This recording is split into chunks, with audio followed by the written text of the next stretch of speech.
大家好，今天是10月8号，欢迎来到会员专享的吴森聊美股之美股周末漫谈。欢迎订阅、转发、评论，让你我的交易之路不再孤单。时间过得很快，又到周末了，很高兴能够跟会员朋友来一起做我们的周末复盘。那么的话，我们首先来看一下下一周有哪些比较重要的经济数据。首先是周三的这个美东下午2点的这个会议纪要。那么这个会议纪要呢是9月份的那个美联储的会议。我们看一下这个会议纪要能不能够出现一些什么新的东西。然后就是周四的这个 CPI 数据。那么这个 CPI 数据的话就比较关键了，因为本周刚刚过去的这个非农数据的话是大超预期的，然后再加上10年国债那边的一个情况，现在市场是有一些分歧的，尤其再加上一些美联储官员的一些讲话，市场认为11月份美联储不加息也可以，对吧？这个25个基点不加也可以，现在市场是有分歧的，所以说，那么又再加上这个 CPI 数据的话，又是一个跟通胀息息相关的一个数据，所以说周四的这个 CPI 是非常非常关键的。跟之前过去的这个非农数据一样，也是很关键。一个是劳工市场的，一个是跟通胀息息相关的。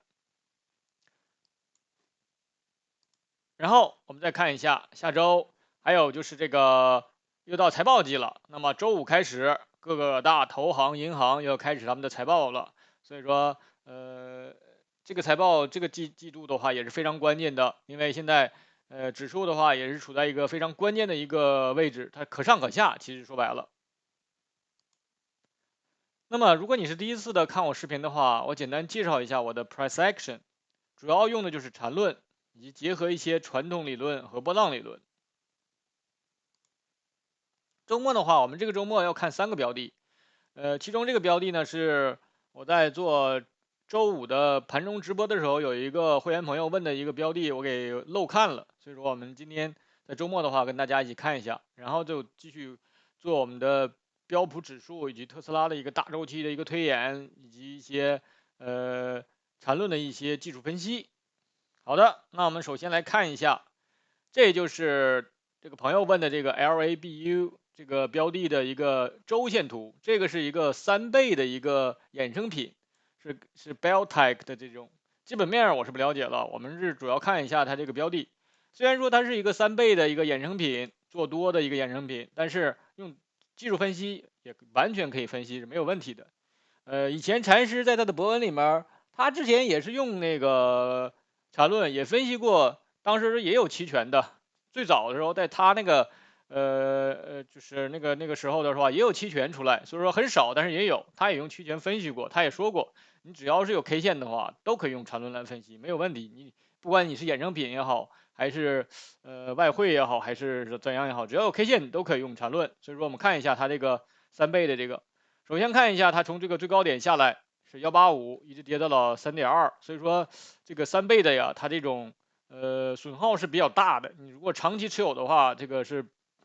比较难持有的。首先来讲，但是呢，如果是它这个你要拿对了波段的话也没有问题，对吧？它也有上涨那个波段，这是从11点多涨到了185，所以说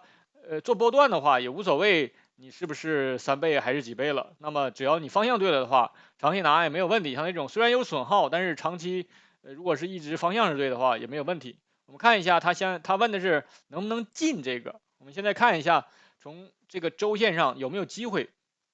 首先周线上是有这么一个大中枢的，对吧？我把这个中枢的构件都画了出来。我们先数一下它那个构件有多少笔，这是1、2、3、4、5、6、7。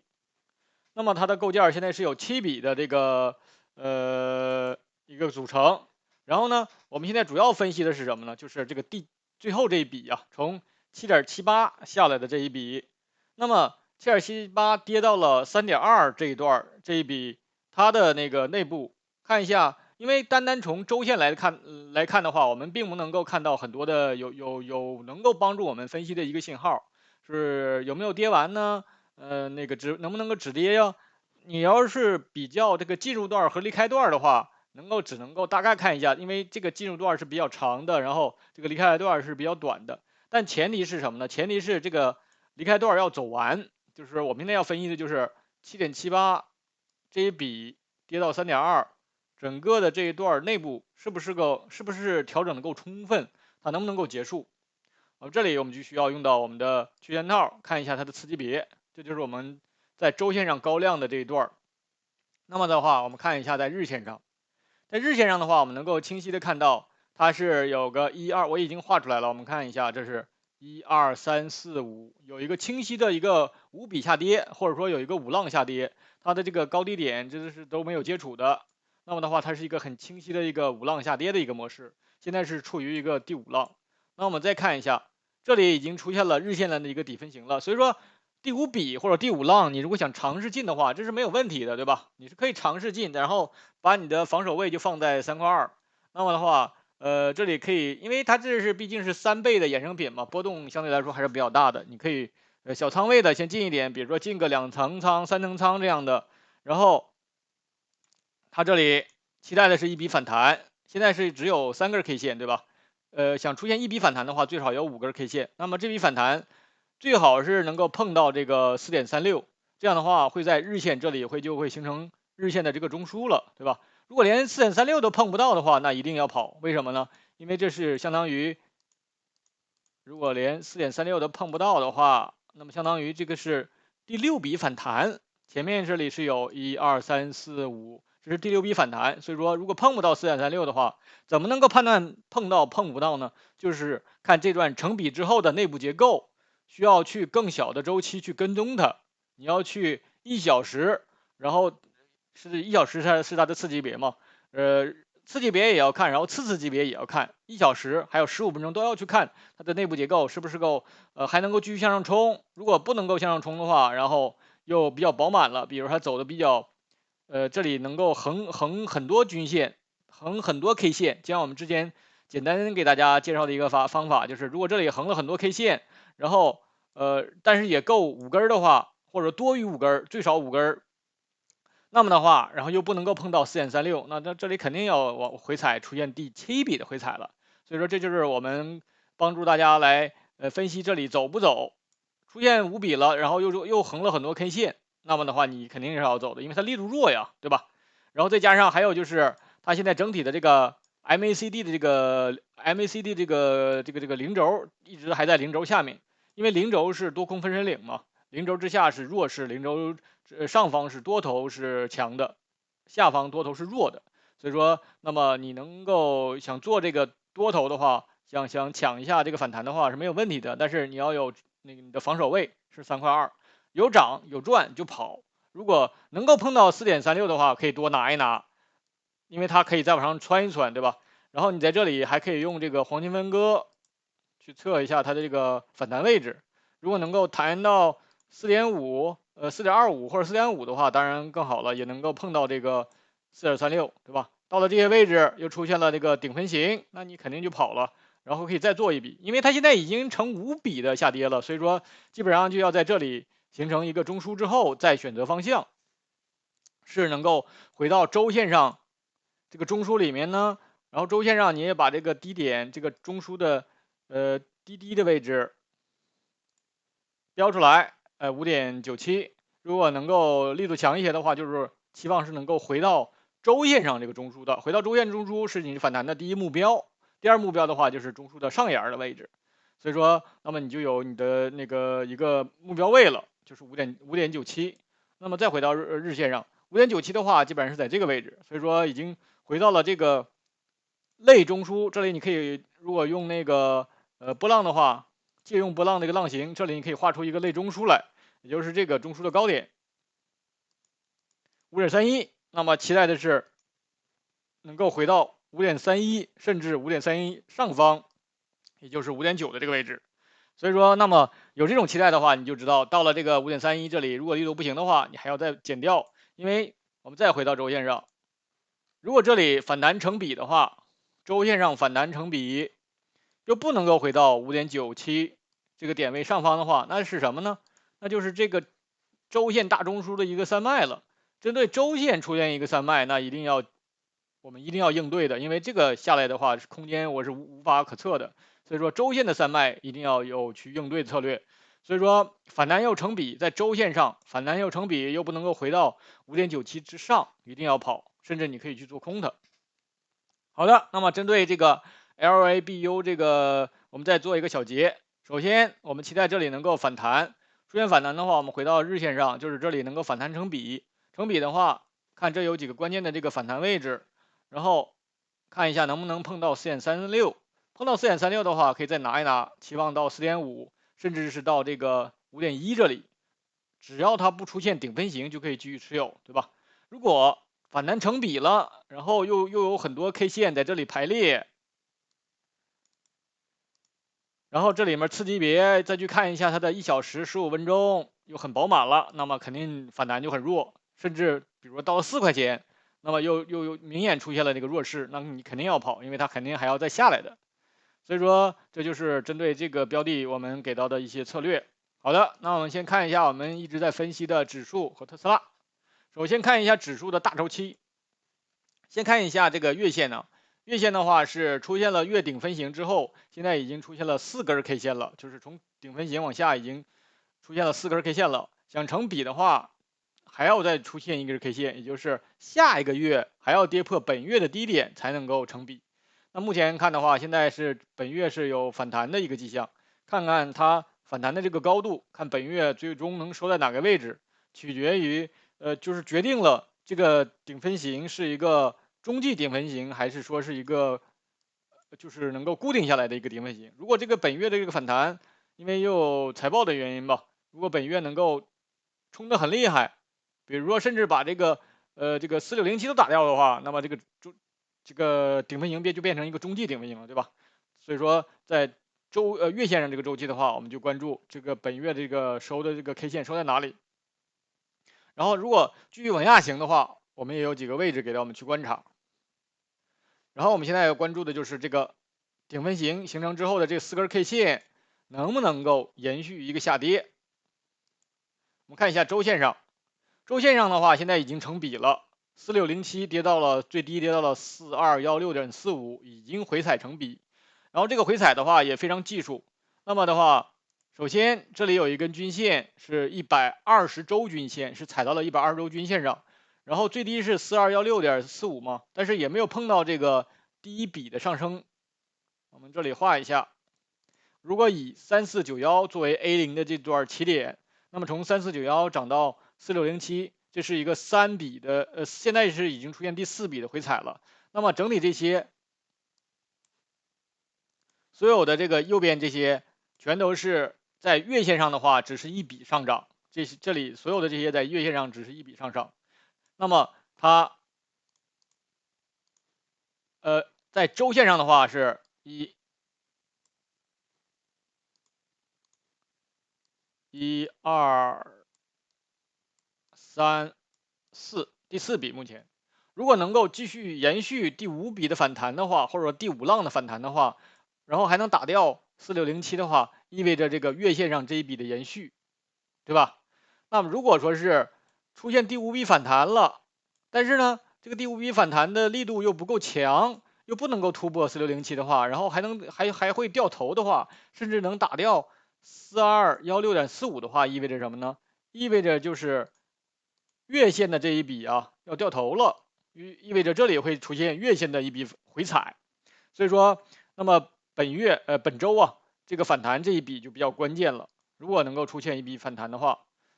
就是在周线图形上的话，如果能够出现一笔反弹，然后如果不能够突破4607，这个是一个周线上的一个二卖。这个二卖的话，我们是一定要去应对的。这个因为它下来的话，相当于走一个 ABC 或者也好，或者说1、2、3、4、5的话，那么这个都是一个主跌浪，所以这个的空间是不可测的。所以说二卖、二买都是我们需要多做应对的，那个仓位需要多做调整的一个位置。之后持续我们会有跟踪的，所以说出现这种情形的时候，我们会做一些提醒的。好的，那么在周线上现在就是关注它，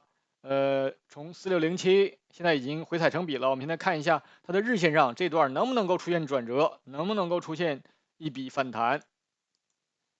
那么这是它的次级别，也就是日线上。日线上的话，我把这个清掉，这样的话我们图形清晰一些，就是4607右边这些，对吧？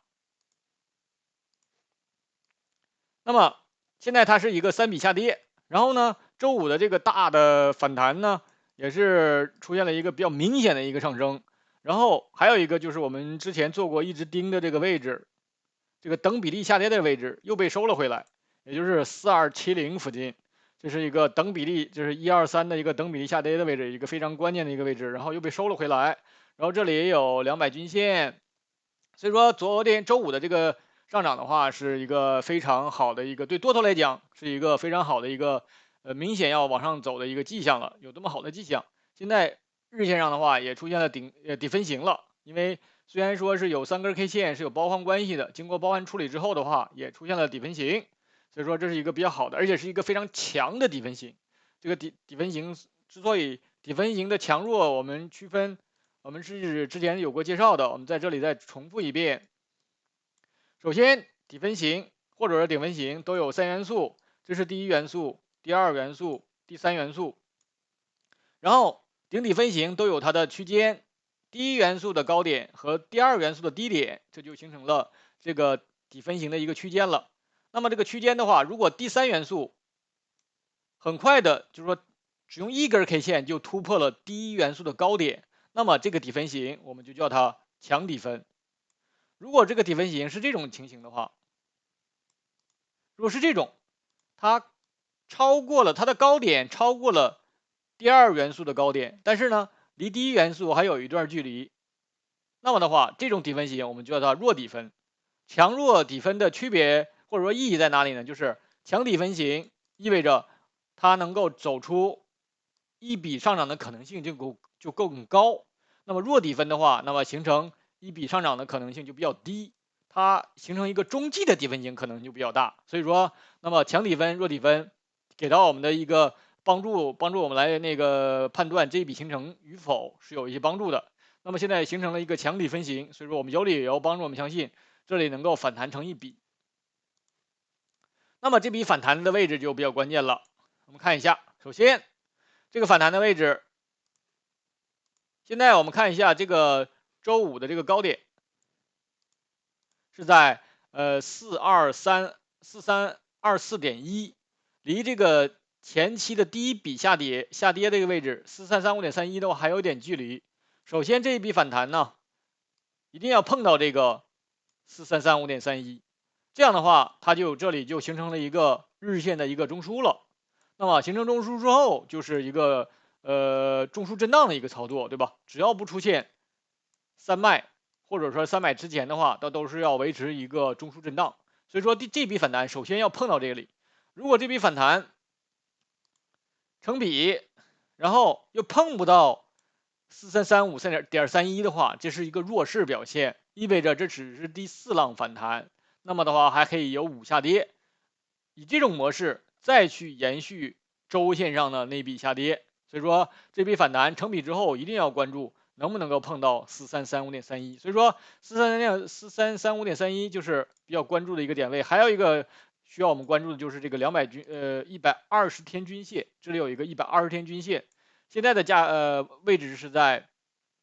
4348.51，如果能够碰到120天均线，它也是碰到了这个4335.31了。那么碰到这里也是一个比较明显的一个压力位，因为在这个日线上的话，这是一个比较重要的一个压力线，120天均线。那么这里的话会形成一个比较窄幅的一个这个日线的中枢，所以说如果形成这种的话，也是一个弱势的一个反弹。最好的一个反弹是能够顶到这个趋势线上，这个趋势线的话是怎么得来的呢？是由上面2个高点连线，这2个高点连线之后得到这个趋势线。还有一个趋势线就是之前的这波上涨，之前的这波大的上涨有一个大的趋势线，这波突破就是这一天呢出现了一个大的跳空缺口，这里出现过一个大的跳空缺口之后，是有效的跌破了这个趋势线之后，还没有对这个趋势线还没有经过一个反弹测试呢，还没有一个确认测试。所以说，如果这个反弹能够成笔，然后还能够，比如说对这个趋势线也做一个反弹确认的话，甚至能到这个位置的话，比如说到4400、4480，如果能到这些位置的话，也是对这个趋势线是做一个确认的。所以说对这个也是一个确认，对这个也是确认。最好的情形，最强势的情形的话，是能够杀到这个位置。大概的位置是在4400以上或4440，这是一个比较强势的一个上涨。那么的话，像这段就是如果能够模仿前面这段反弹的话，那么也能够出现一个类似的一个高度的话，基本上也能杀到4400这个位置。所以说这里但是也出现过一个比较深的一个下蹲，但是还是出现了一波上涨。所以说就看一下这一波能不能够把前面这段的这个上涨走势给复制过来。那么的话，期待就能够到4400以上了。具体怎样的话，就看市场，因为下周又有这个 CPI 数据嘛，所以说看一下能够因为 CPI 的数据的一个刺激，能够出现我们期待的这种情形。那么这是对多头来讲的一个好处。然后还有要看什么呢？就是这个4541现在下跌啊，还不能够说它结束。为什么呢？因为这个反弹还不成比，对吧？你只要反弹不成比，意味着这个新生的比没有那个生成，意味着老的比就没有死去。所以说你这两头还要继续看，就是还要看4541跌到4216这段。如果这个只是变成了一个中继的底分型的话，那么它还是一个延续下跌的一个情况。所以单单从日线这个周期的话，我们没有办法给到更清晰的一个判断。如果简单的那个看的话，也可以，就是我之前教给大家的那个办法，就是看那个 K 线堆的几堆儿，比如说这里最少有3根 K 线的一个并排列的话，意味着这里就有中枢了，然后这里又有一堆 K 线，对吧？利用这个简单的办法也可以，但是就不够精细嘛，就是相当于你的那个显微镜的那个度数不够大，所以说看的不够精细。那么的话，简单帮助你，你如果比较懒，或者说不愿意看那么多的那个级别的话，也可以的。就这里有2堆了，意味着这段下跌差不多就结束了，有反弹了，对吧？这也是可以的。但是如果更精细的话，我们就需要用到区间套，降低周期。看一下1小时上，这是我们一直最近在盘中快评还有盘前快评的时候一直在跟踪的这个周期。图形稍微有点乱，我给大家解释一下都有什么。首先从4541下来的话，有比较清晰的2个中枢，这里有一个中枢，这里有第2个中枢，那么它就是一个趋势下。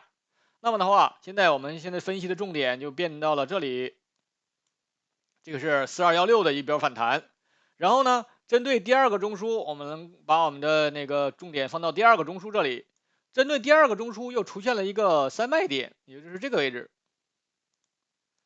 ，4268.5是没有回到这个中枢里面的，所以说它是一个3卖。3卖之后，竟然又出现了我们一直在期待的3卖转2买的这个模型。因为前期的这个低点在4216，然后周五因为这个非农数据的一个刺激，最低到了4219.55，没有跌破4216，说明它是一个3卖转2买。如果跌破了4216，那就变成了一个3卖转1买，这是我们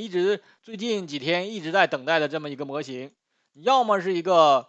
3卖转2买，要么就是3卖转1买，就是跌破这个位置，对吧？如果说你这个3卖转1买的过程中，这一笔跌的特别强，比如说是这种快速下杀，一个大幅下杀的话，那么的话，这个1买你还要继续等待，就是这个位置你是不能进的，这个1买是不要的。那么需要出现一种盘整背驰的时候，这个1买才是可以进的，一定要清楚，不是说跌破了这个4216马上就进，你要看它的力度的。如果这种快速下杀跟前面这个比较的话，这里又有一个123比较的话，3:1强，那肯定要等啊，说明空强啊，空强的话就要等一个4反弹，然后再出现5的这种背驰的时候，这才是更精确的买点。所以说这是有区别的。我们这里之所以分析的这么细的原因是，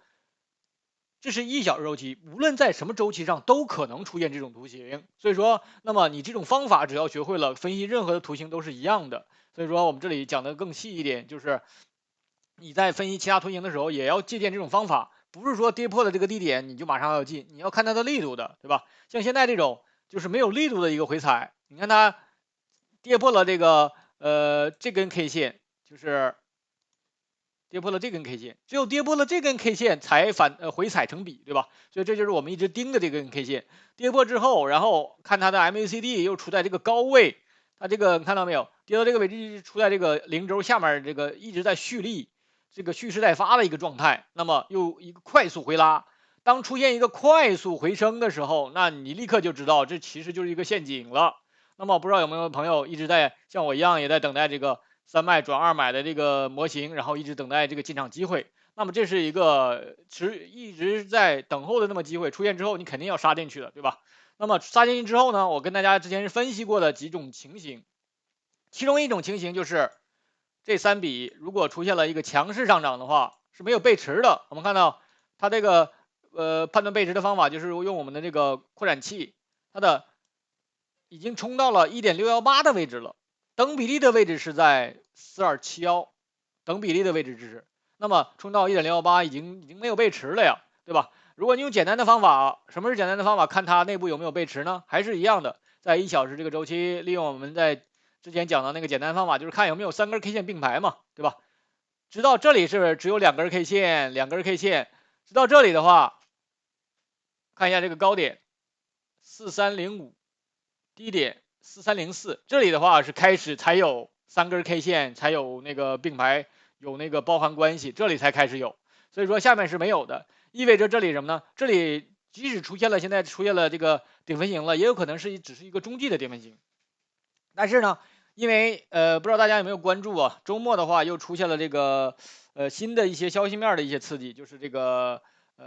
巴以战争呢，就是巴勒斯坦跟那个以色列那边又开始打仗了，所以说如果说是受到这个消息刺激的话，这里就很有可能形成一个真正的一个1小时的顶分型，那么回踩一笔就可能了，因为受到这个战争这个消息的刺激嘛，这个风险偏好会偏低的。所以意味着像那个石油啊、美元呢这些可能会涨，但是股票的话可能会短期的话可能会受到这个消息面的一个影响，可能会一个下挫。那么如果出现下挫的话，意味着这一笔要回踩了。那么回踩的话，我们就要关注回踩之后只有这几个位置，对吧？那么如果到了4271，也就是一个等比例的位置的话，还是没有碰到这个小高点4268，意味着只是一个4浪回踩。那么出现一个4浪回踩之后，如果又出现一个弱势，然后又出现底分型，然后再利用我们的双触发，那么这里的话就是一个4浪回踩，还可以进，意味着还有一个5浪上升。如果5的强的话，那还可以出现6和7，具体是几的话，那就要跟踪这个5的力度，对吧？所以说。只有这样的演变，才有可能促使日线上出现一笔反弹。只有这种演变才可以。你或者说是一个弱的出现回踩，然后跌到了0.118的位置，也就是4260。4260的话就跌到了这个低点下面了，意味着这里出现了一个1小时的中枢了。这里有中枢了，那么的话它还可以选择向上走，意味着这里可以震，对吧？可以。也维持这个中枢震荡，然后直到它出现一个300的位置，来结束这个整个的这个一笔上涨也是可以的。那这样的话，相对来说就弱了。有中枢之后，那相当于多空的争夺就更激烈了。那么如果说是这种浪形的这种，肯定是这种多头是控场的，对吧？如果只是出现这种浪形的这种，就低点和这个高点没有接触的这种，肯定是更好的一个更强势的一个上涨。所以说，针对1小时的话，如果因为这个周末这个消息刺激的话，周一会有回踩，我们就要关注一下这几个位置。到了什么位置之后，然后这时候需要利用我们的双触发进场。所谓双触发进场，就是出现了底分型之后，像这种出现了底分型之后不能够盲目进，这种的话是不一样的，这是3卖转2买的一种强势回拉，那么这个是需要直接就出现这个 K 线之后就可以进场，不需要等待第2个 K 线，然后还要去看内部，这是不一样的。就是可以这种的时候可以稍微激进一些，尤其是出现了2中枢的一个下跌，然后还带一个3卖点，就这个的进场可以稍微激进一些。你如果说比如说是第1个中枢，就这个位置的话，就需要那个耐心一些了，就这个位置。这个位置的进场和这个位置进场是不一样的，因为这是第1个中枢，然后出现这种3卖点，出现这个底分型的时候，这个需要去看它的内部结构，需要用我们的双触发。出现底分型，你看这里出现过底分型，然后被打掉了，你看到没有？而且是2次。我们看一下，这里是出现过底分型的，这里也出现过底分型，这里也出现过底分型，这里又出现过底分型，1、2、3、4，出现过4次底分型。那么前3次都是一个这1、2、3这3次全都是中继底分型，这就是为什么我们要用双触发的一个原因。因为你单用单触发的话，也就是只看到底分型你就冲进去的话，很有可能是一个中继底分型，那么它就表明它的下跌要延续了，那你就很容易套在里面，对吧？你如果用双触发的话，就是说，首先要有底分型，那么第二个要看的是它的内部结构。这是现在我们看的是1小时上，你需要降低周期去看一下这段的15分钟上是不是够饱满，是不是带中枢，进入段离开段都有没有，是不是带两中枢的那个趋势下。只有这种双触发才能够保证我们能够买到这个精准的这个转折的这个位置，对吧？只有这样的话，你才你如果能够精准的买到这个转折的位置，意味着你的止损的那个点位就很小。如果说需要用到止损的话，相当于你买了就涨，那肯定就是对你的考验就小嘛，对吧？如果买了之后就套在那里的话，你看还要承受很长的一段下跌，那么你很有可能就忍受不了这个下跌，就割掉了。所以说，这就为什么我要抓拐点的原因，因为你的相应的承受的下跌那个点位就小，所以说我们需要用双触发来进场，而不是单单出现了底分型。但是这是针对第一个中枢之后的情形，如果出现了2中枢之后的这种的位置，一根 K 线就能够触发我们进场了，因为这是2中枢之后的这种情况，那这种大概率非常大的概率要转折的情形就会出现，所以说这个时候相对来说可以稍微激进一点，你看到这根 K 线就可以杀进去，也是没有问题的，因为它前面是有一个低点相对的一个位置，帮助你判断它是否能否跌破这个位置，又在这么敏感的这么一个消息面刺激的这种情况下，稍微可以大胆的一些，所以说这是有区别的，这是我们需要讲一下。好的，那么针对指数的话，我做一个小的那个总结。首先看一下月线上，月线的话，本月就看一下本月这个收线，但是现在已经月线上的话已经出现了4根 K 线的下跌了，再延续出1根 K 线的话，意味着周线回踩就成笔了。回踩成笔之后，我们要看一下它这个回踩位置是不是能够到这些关键的位置之后能够停顿，然后再出现，这里就出现了月线的一个中枢了，对吧？出现月线中枢之后，它还可以选择向上的，或者说选择向下，但是那需要一个快速的杀破这个低点才可以，然后这样转向，对吧？如果没有这种情形的话，那就肯定是向上走。所以说，这是我们后续会跟踪的。这是月线上需要关注能否出现回踩一笔。那么周线上的话也是这个标的比较多。周线上的话，现在它这是一个这样的一个4笔的一个上升。这是1、2、3、4第4浪回踩，然后又踩到了120周均线上，很关键的一个中长期的一个均线支撑。那么这里又出现了一个比较好的一个 K 线的这种形态，一个长长的底分型下影线，然后 K 线的实体也比较小，所以说这种像那个锤子的那种情形，或者说十字星的这种 K 线形态，那么的话，这种我们是期待能这里反弹出周线一笔的。如果说反弹出周线一笔的以后，要关注一下能不能够突破4607。突破4607的话，那肯定就是一个5浪的一个上升，对吧？如果不能够突破4607，那么就要关注它是不是出现了一个周线的一个二卖了。那么周线的一个二卖，我们一定要应对，因为它这个下跌空间我们是没法测量的。所以说出现周线二卖的话，需要多多的减一些仓位，甚至可以去这里这个位置去做空它。然后还要继续关注日线上，那么日线上、周线上是回踩一笔，日线上的话是回踩3笔，又到了4270那个等比例的位置，把这些清一清。好的，那么的话，这是4216是最低点，我们现在期待的是反弹能够成笔。现在经过报完处理之后的话，只有2根 K 线。那么反弹成笔之后，要关注这里有一个120天均线，现在的位置是在4348的话就超过了4335，这里的话，那么就意味着反弹成笔之后又能够碰到这个低点，意味着日线上要出中枢了，对吧？出现中枢之后就关注它能不能，只要不出现这种快杀就没事儿。如果一旦出现快杀，那么意味着它要走这个中枢的离开段了。这时候我们也要关注，也要应对，因为针对日线上这种离开段的话，那么力度和空间都是不小的。所以说，只要不是一个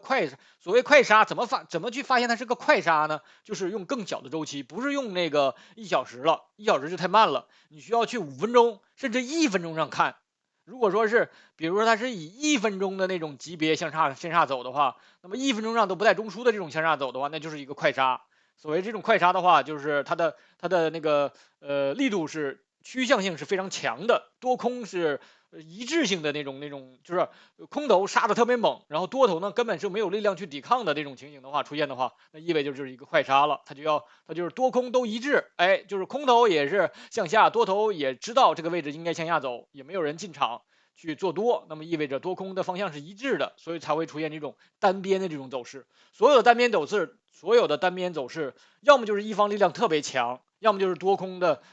意见达成一致了。因为只有多空意见一致的时候，才能出现单边的情形。这个所谓的中枢呢，为什么会出现中枢呢？所谓的中枢就是多空意见不一致啊，对吧？就是出现争执了。那么向上向下，多方都就看你的力量强，才能够突破这个中枢的一个纠缠。如果说出现了3买呢，说明是多方的力量强；如果说出现了3卖呢，说明是空方的力量强。所以说，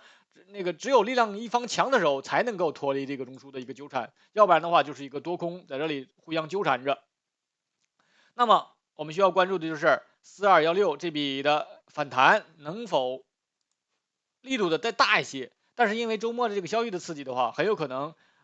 因为1小时上现在已经出现了顶分型了，那么如果出现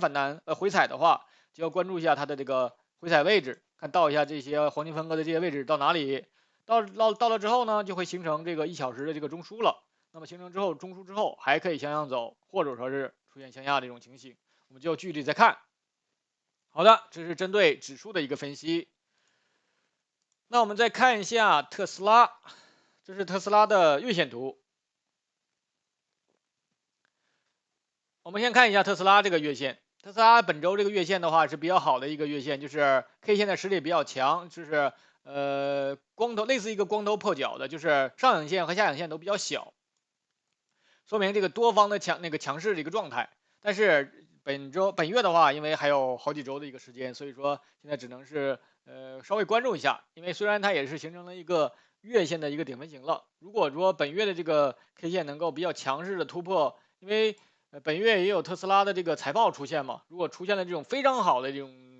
利于特斯拉这个股价的话，那么它会出现一个突破299.29的，那么意味着周线上这一笔月线上，sorry， 这是月线上这一笔的延续。如果说能够突破299.29的话，这是我们需要关注，因为本周又有财报出现。那么现在要关注就是108.81上涨的这一笔，它的次级比，周线上、日线上能否出现这种情形？我们通过就是说，我们现在不知道财报是什么情况，对吧？我们只是通过图形上给到我们的表达，因为图形是一个合力的一个表达，它是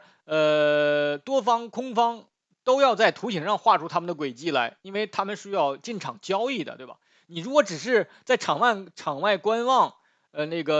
不进场交易的话，那是没有任何意义的。你只有进场交易了，你只能把你的手里的牌摊开了，那么的话才能够表明你的态度。所以说，我们观察的就是这个合力。我们不管你是多头空头，我们只看市场合力的一个方向。我们要做的就是跟随市场合力。你不管是多头赢还是空头强，我们就跟随这个强的一方，对吧？我们是要这些机构给我们抬轿子，你是抬不了轿子的，对吧？我们散户是抬不了轿子的，我们是坐轿子那个人，我们是让机构给我们抬轿子的。只有我们跟随了这个胜利的一方，我们才能够赚钱，对吧？你如果做多的话，只有多头强，多头胜了，你才能赚钱。如果是你做空的话，只有空头强，然后空头继续下压，你才能赚钱。所以说我们是坐轿子那一方，抬轿子的话是机构给我们抬轿子，一定要区分好，你一定要等待市场选择之后才进场，而不是说你来选择市场，对吧？我们这点力量哪够用啊？所以说进到市场里面一点水花都不带有的。所以说一定要分清你的自己的位置在哪里。我们是等待市场的选择方向，是跟随市场，这是最重要的。那么现在这个就要关注出现顶分型之后能否是只是一个中继的顶分型。那么就要降低周期了，因为在月线上的话是没有太多的东西给到我们。那么周线上的话，我们看一下，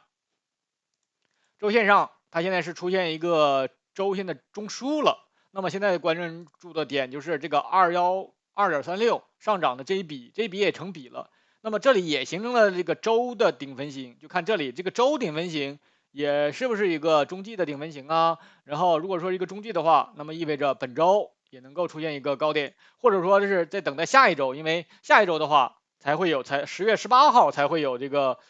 特斯拉的一个财报。那么就要关注本周能否突破278.98，或者说本周就是再有新的一周，因为现在是这里都是横在这里嘛，是没有方向的一个状态。所以说我们再看一下次级别，也就是这个点位是10月18号盘后才会出现财报。所以说现在关注的点就是234.58这一笔上涨能否继续延续，一直维持到这个特斯拉出财报这个时间，维持在这个趋势线这个下面。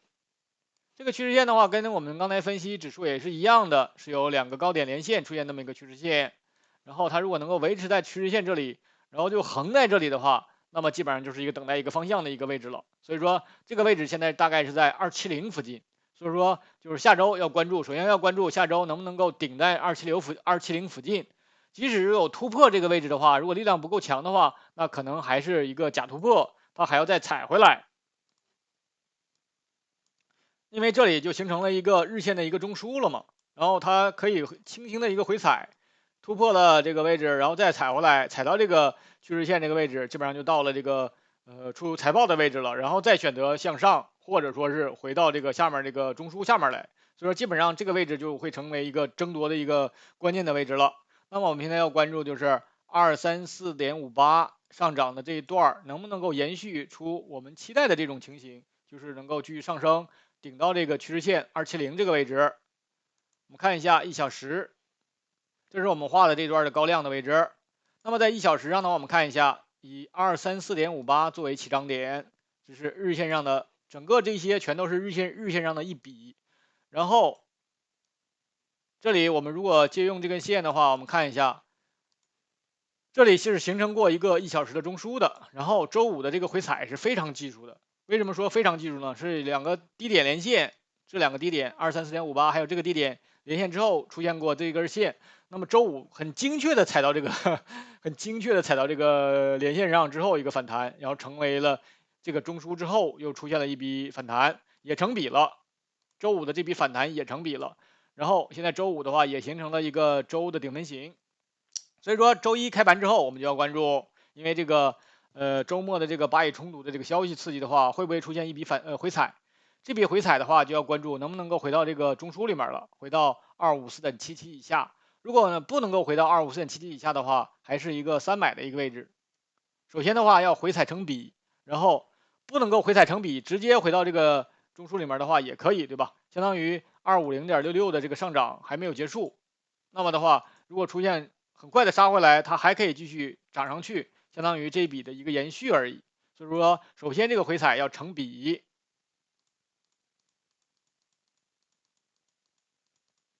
回踩成笔，然后不回到这个中枢里面就是一个3买。那么期待的，我们这里还可以期待有一笔上涨。那么出现这种上涨的话，我们就期待着能够顶到这个趋势线这儿，也就是270这个我们刚才分析的那个位置，看一下下一周能不能够出现这种情形，延续到270。就是针对这个中枢的话，要出现一个3买，才可能出现这种情形。如果说是下周不能够出现3买，只是维持这个中枢震荡，然后一直整到10月18号的话，也是一种情形，对吧？那么就关注它这个震荡能不能出现9根儿。如果震荡出9根儿来的话，再升级的话也可以。所以说就看哪种方式，那肯定是出现3买的这种方式更强了，对吧？如果说是出现这个中枢震荡的话，是一个弱势的一个表现。整体怎么样的话，还是需要去下周我们继续跟踪的。那么在没有出现3买或者3卖之前的话，它还只是这个针对1小时的这个中枢的一个中枢震荡。那么中枢震荡呢，就是策略就比较简单了，就是中枢上方力度减弱的时候减仓，中枢下方力度减弱的时候加仓。怎么判断力度减弱？不是说到了中枢上方你就立刻卖，对吧？如果这个涨得特别强，那你肯定要等一等了，你肯定要持有一段了，对吧？这是很简单的一个道理吧。所以说，不是说上方你立刻就卖，你如果说图省事儿的话，不想去看的更多的话，也可以，对吧？那你就需要怎么判断它的是否那个强度减弱呢？那你就要去它的更小周期15分钟上、5分钟上看看有没有中枢，内部是不是饱满。那简单的方法就是我跟大家一直讲的，看它有没有3根 K 线的排列，这里有3根 K 线了，然后这里简单的话是也有一个3根 K 线的。所以说，那么说明它的次级别5分钟上、15分钟上是可以有中枢的，但是因为它这个排列的这个只是简单的3根，如果说更多的话，像这种你看它这里横了这么多，它是比较一个比较纠结的这种情形的时候，那说明它跌下来是力度是弱的。像这种简单只有3根，像最后这个顶分型的话，也是一个很简单的一个排列的话，说明可能多头的话还有一些动能可以继续向上，所以说这只能是简单的一个方法。我跟大家一直说的这种3根 K 线的这个排列，只是简单，你大概瞅一眼有没有这种情形。你像这里的话，这个回踩这一笔的话，这里也是有过3根的，但是它是因为以一个跳空缺口的一个方式完成的向下这一段的，所以说它这里如果并排的话是有多于3根，1、2、3，这是有7根的一个 K 线一个排列，所以说这只是有一个那个力度上有区别的，那这是一个方便的一个方法。那更精细的话，你就要去5分钟、15分钟去看它的内部是不是够饱满，是不是够充分调整的。只有够饱满、够充分，才可以转折。Otherwise，那就可以继续向上涨，对吧？所以这就是我一直在说这个中枢震荡策略，上方力度减弱的时候减仓。怎么判断减弱是需要你自己去做功课的。这里我们只能告诉你这个方法是什么，因为我的盯的那个标的跟你盯的标的是不一样的，对吧？我可能每天盯着特斯拉，你可能每天盯着英伟达或者 AMD 啊，还有其他的那种，对吧？我们每个人盯的是不一样的，所以这个功课的话是需要自己做的。好的，我们针对这个特斯拉也做一个总结。首先，月线上是看一下这个月线的这个顶分型299.29，因为本月要出这个财报，看一下能不能够出现这个打掉299.29，或者说是如果说财报不太好的话，那么就会出现这种打掉前面这个低点，那么就会出现1、2、3、4根 K 线的一个延续，那么在月线上下跌成一笔的可能性就比较高了。所以说这个本月的这个 K 线是比较重要的，它决定了是这一笔向上的一个延续，还是说这个回踩成一笔？所以说本月这个 K 线是比较重要的。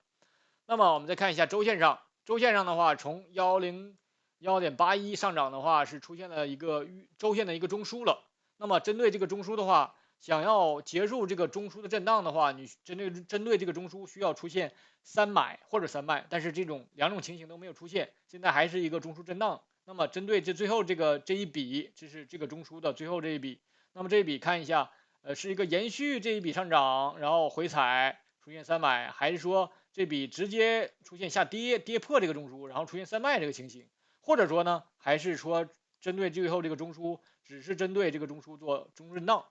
所以说只有这3种情况，对吧？只有这3种情况。所以这就是我们用缠论的完全分类的这种方法做不测而测的一个推演。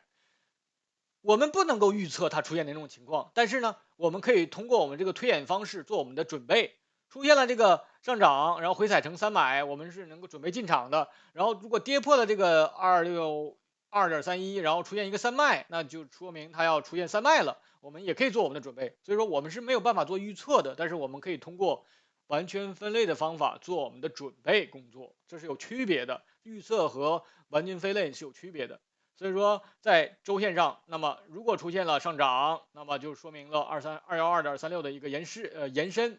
我们要看一下日线上这种可能性，也就是212.36。那么212.36的话，现在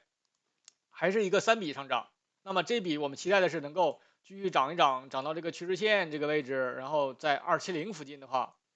然后又到了这个财报的这个季节了嘛。那么出现这个财报再去选择方向。如果向下走的话，那么就是要意味着回到周线上那个中枢里面的话，周线那个中枢里面了。那么如果向上走的话，意味着周线上这一笔的一个延续。所以说这就是区别。我们再看一下1小时上234.58这里能不能够出现向上到270这个位置呢？在周线上现在是有一个中枢的，也是一样，针对这个中枢没有出现3买或者说3卖的时候，你就是一个中枢震荡。对吧？所以说我们下周就要关注能否出现三买或者三卖。如果出现三买的话，那么很有可能就能冲到270附近，冲到这里再去选择是在这里形成一个中枢，然后去完成234.58整体的一个结束，还是说另一种情形出现一个三买到这里，然后出现一个反向，所以说就要关注这两种情形，因为这个财报这个位置的话，没有人知道它是怎样一个情形，所以说就是到了这个趋势线之后，我们就要关注是不是要掉头了。好的，那么针对这个两个指数和特斯拉，我们经过了这种比较大周期的一个推演，把每种方式出现什么情况，我们怎么做准备，都给大家分析的过了。那么的话，我们周末的漫谈就到这里了，再见。